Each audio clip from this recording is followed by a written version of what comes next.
Welcome to the Mamas at Work podcast with your host, me, Heather Rose. I'm so excited you're here and I hope you're ready to learn because I have some amazing women coming on to this podcast to talk all about entrepreneurship and being a mom and how we handle it all and juggle it all and maybe even balance. I love to talk about people's passions and find out what makes them excited about what they do and hopefully help the rest of us feel not so alone. So let's get going. Hello, everybody, and welcome back to the Mamas at Work podcast with your host, Heather Rose. I have with me today Jenna Worthen, and we're just going to be talking about motherhood. And she actually just had a book come out like last week. It's really exciting. So we're going to talk about that as well. But say hi to everybody, Jenna. Hi, my name is Jenna. I am the chief curator and founder for The Mom Who Works, which is an online community working to redefine what it means to be a working mom in a world without working dads. We kind of have a tongue-in-cheek way of saying, there's a lot that comes with being a working mom that we don't always see working dads have to deal with. And so I'm so excited to be here and talk to you. Yeah, thank you so much. Well, so first, all of my guests, I just like to ask, what's your story? How did you get to, this, especially that community, the Mom Who Works community? It looks really amazing. Oh my goodness, I'm so sorry, everybody. It was a crazy morning, and so my voice is all funky. But yeah, how you got to that, the Mom Who Works community, because I was looking at it and it just looks incredible. And I love that we can find those kind of spaces. So how did you get there? Yeah, thank you so much for asking. I have a friend of mine, Rachel Freeman, who always says, our shared stories lessen our isolation. Oh, and so I like that. Isn't that lovely? And so that's kind of the crux of the community. I was on a run in 2016, so quite a while ago, and I was a full-time working mom with two under, what were they? 3 then. Oh, and gosh. So yeah, it was, I was not tired of working. I love my job and my calling and that kind of thing, but I was exhausted by this label of working mom. It just kind of felt like this divine moment of, hey, I'm not just a working mom. I'm a mom who works, just like my husband is a dad who works. And it was just kind of this really pivotal moment because, working mom has a lot of, external factors that come into it, right? Like we know that working moms, there's a pay gap and there's less career mobility and just like some of those external issues. But there's also internal ones that I have found that come, guilt and shame and expectations and all of those kinds of things. And so I also think the ordering of the words matters, right? So when we say working mom, we imply 2 different things, that the work comes before being a mom. And to be clear, in some seasons, it does feel that way. But as any mom understands, becoming a mom is now this filter and this, this piece of ourselves that we never take off. And then it also implies that the work comes before who the mom is as a person, right?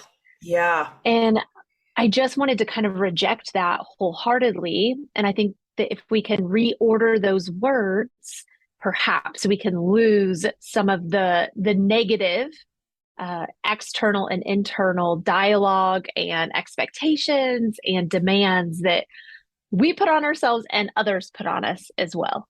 I love that. Well, and I love, because just that little switch, it's just those little things that we need to think about or remember. And it's amazing how much difference that can make when you just switch the words around. My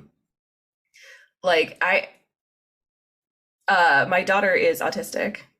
And so we're trying to figure out how she's 8 years old. So we're still, going through the stuff, but trying to figure out what she's going to prefer, is she, she's just her, right? She's just Alyssa, but is she a child with autism or is she an autistic child? And it's it's so specific and so small, but I love that people actually ask me, they say, or her, they ask how would you prefer me to say this? And I'm like, I really appreciate that people are becoming more aware of that and how those little adjustments make a huge difference.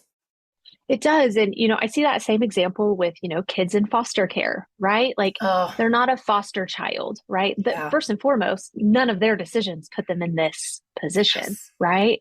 So I don't want to label anybody by, a situation that marks trauma for them, Hmm. or a diagnosis that they can flourish with, right? Like we don't have to lead with it. Yeah.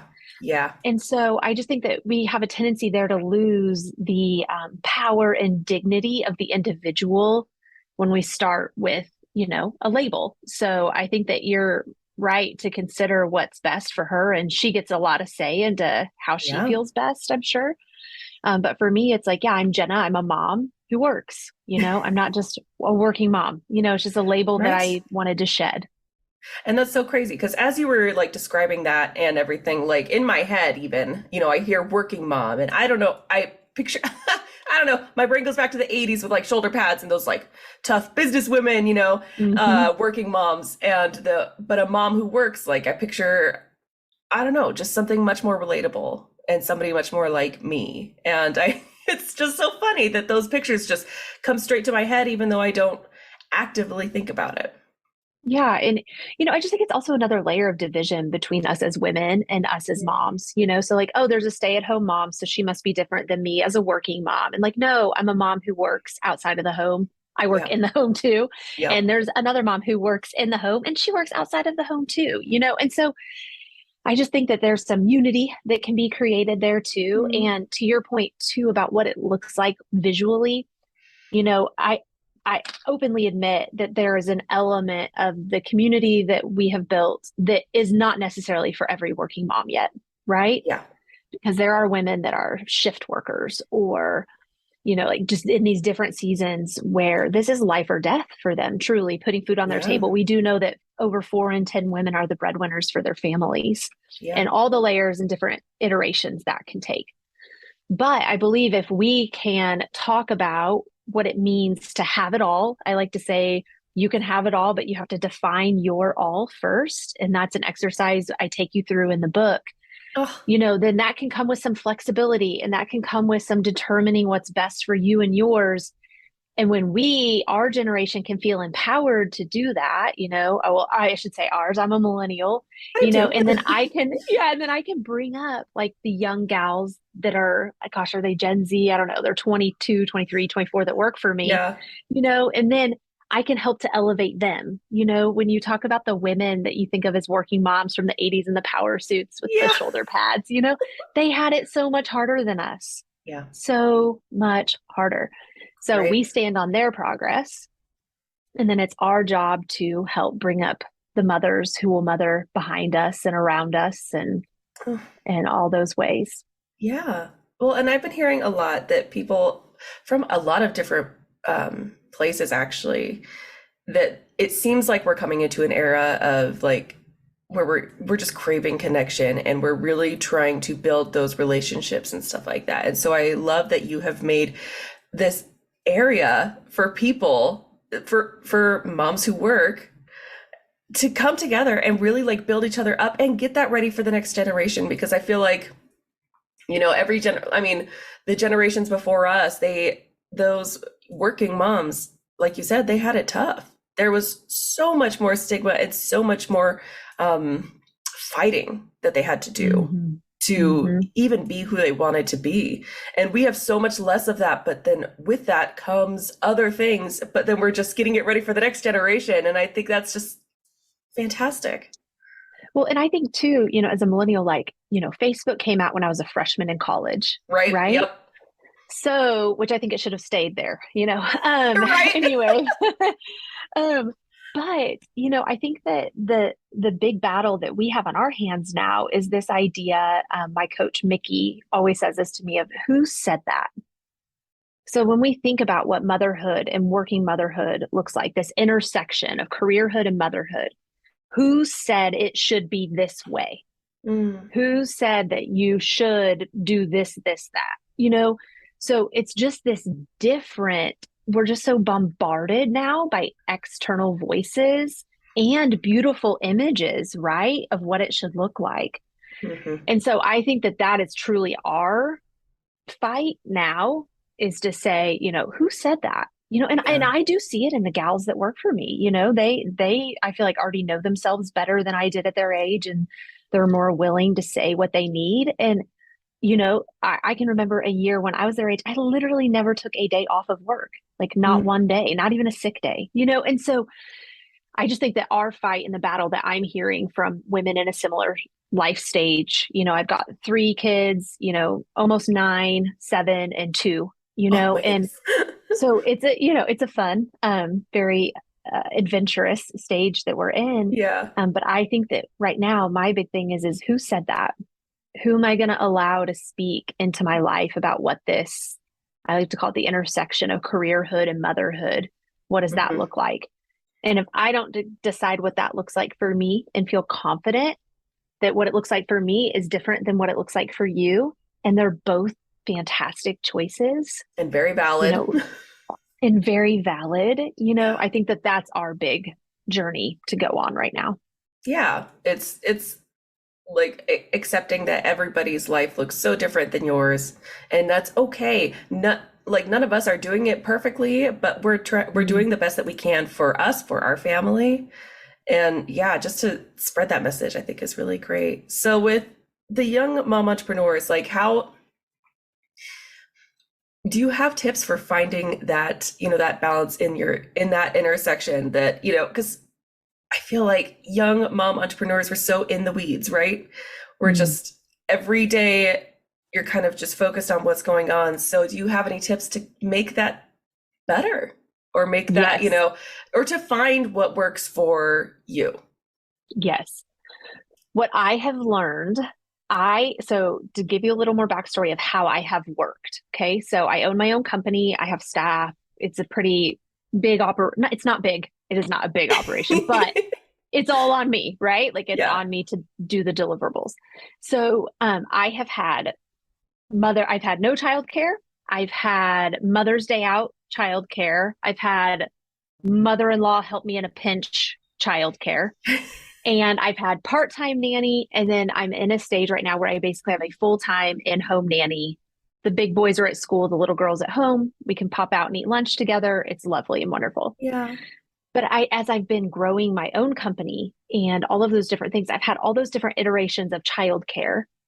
And it makes me even more passionate, to your point about young mom entrepreneurs, right? I want them to have the opportunity to create that work-life balance that actually works for them. Yeah. This was a while ago because I think COVID changed the statistic, I'm sure, but they said by 2020, half the workforce would be freelance. So I think, and what I took that to mean too, was there's going to be a lot of women trying to figure out how to have their kids at home and have a meaningful career, however that looks to them. So there is, in my book, Mom Who Works, there's a tool that is my very favorite one, and it's called the Mom Who Grid. Okay. And it basically, in a nutshell, it takes you through a very simple grid where you're going to assess what works for you right now. Yeah. Then you're going to look at what fails have you had. And there's 2 types there. There's literal fails, like I legit failed this client or this project, or I legit had this something. And then there's also perceived fails, right? One for me right now would be, I'm not being a good mom because we were eating takeout all the time. Like, I'm like, oh my gosh, first, it's not good for my finances. Second, it's not good for my health, just how I feel. And it makes me feel like, oh my gosh, I'm not giving my family these nourishing meals. Okay, well, I'll put that there as a perceived fail. It's not a fail. My kids are fed is best, all those things. Yes. So then you're going to look at what works, what fails you have, though. That's going to inform quits. So what do you need to quit? Okay. And these can be things like, I went through a season where I had to quit hour workouts. If I said I got to work out for an hour, I was never going to be able to work out, but I could have 10 minutes. Yeah. And if I just worked out every day for 10 minutes, that made all the difference in my mental health, physical health, spiritual health, all of it. And then there's other things I've had to quit, like specific clients or projects or a volunteer board or different things to free up my favorite quadrant, your dreams.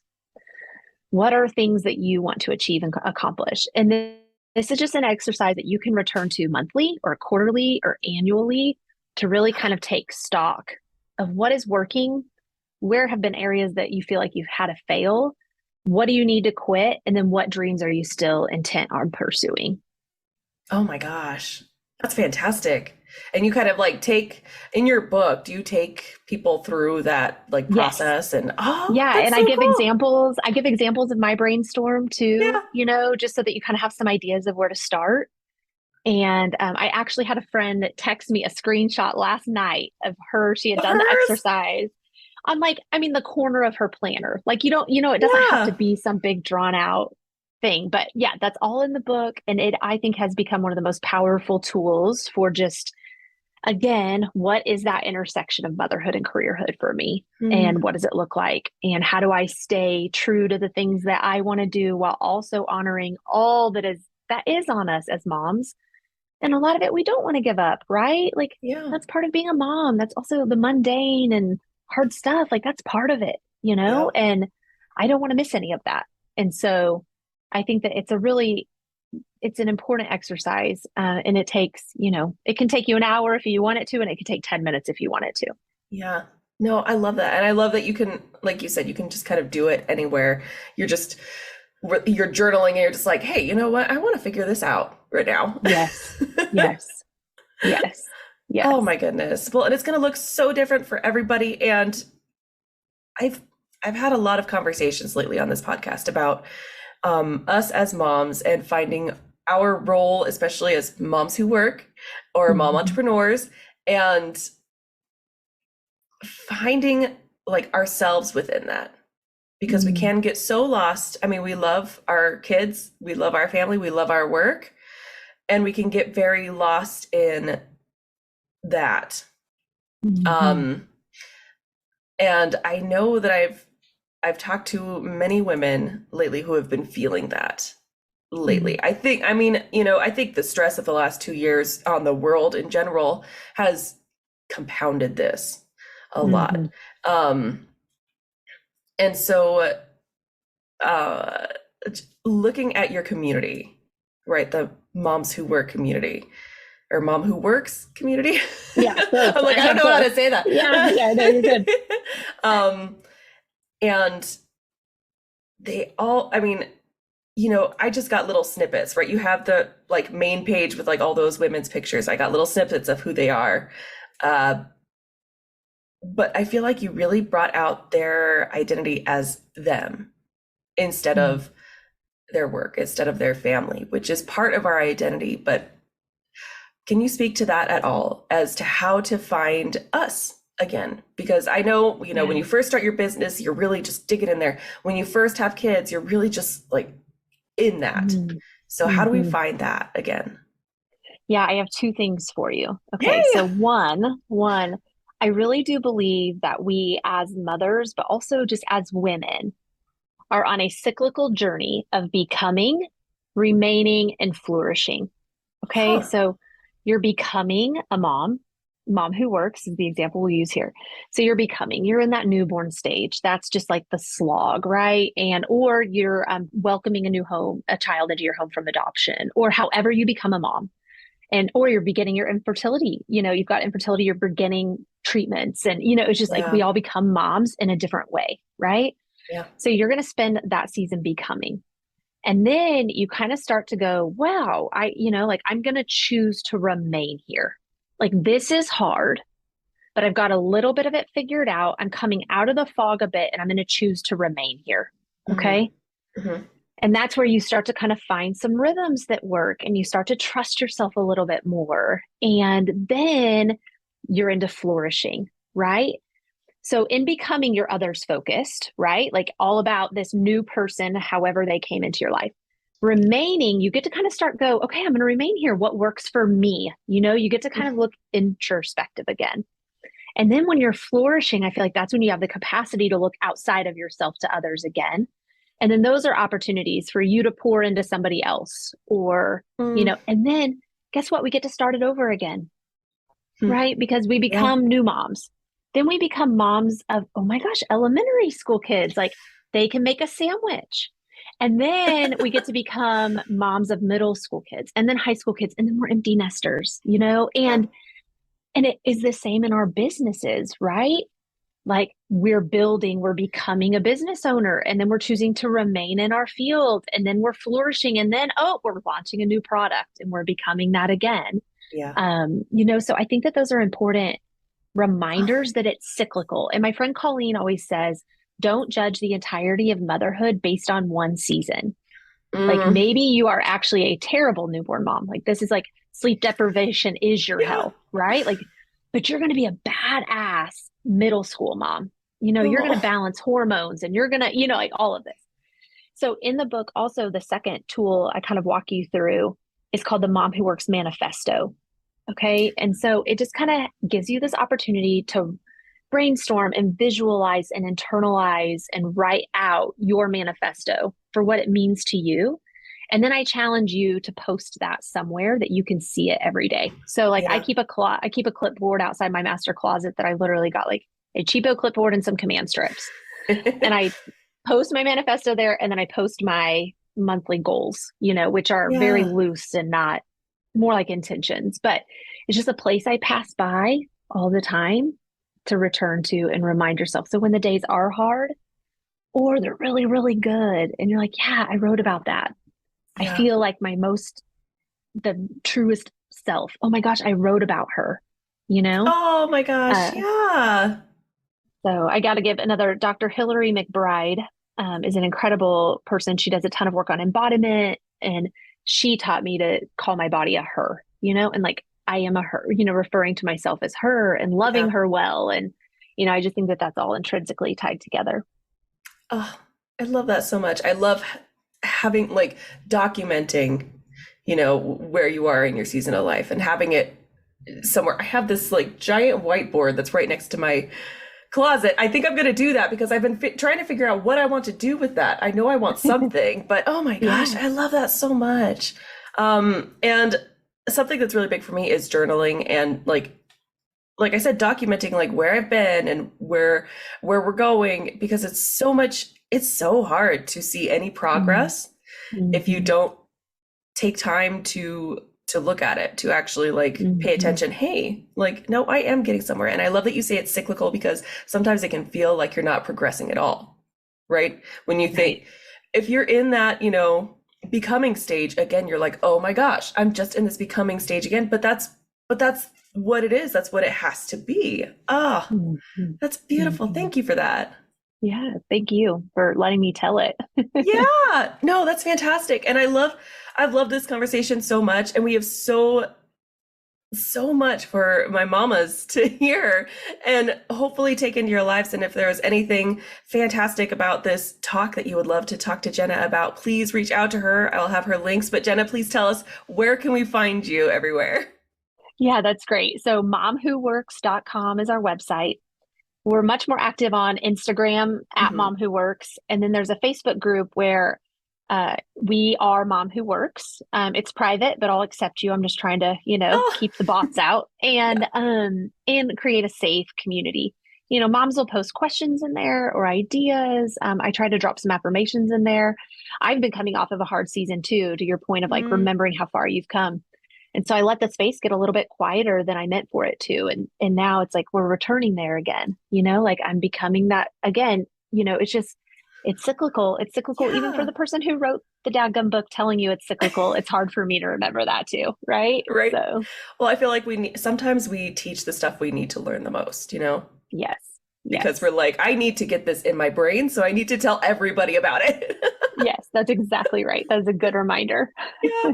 Well, thank you so much, Jenna. This was a fantastic conversation. Thank you for being on the podcast today. Thank you for having me, and thank you for the work that you're doing too. It's really important. Thank you. Thank you for joining me for today's Mamas at Work podcast. I am so glad you were here, and I hope you enjoyed it as much as I did and learned a lot, because I know I always do. Please join me at my Mamas at Work Facebook group, where we will be talking about the women that are on this podcast, and you can sign up to be a guest on the podcast as well if you would like to. Thank you so much. See you next Friday.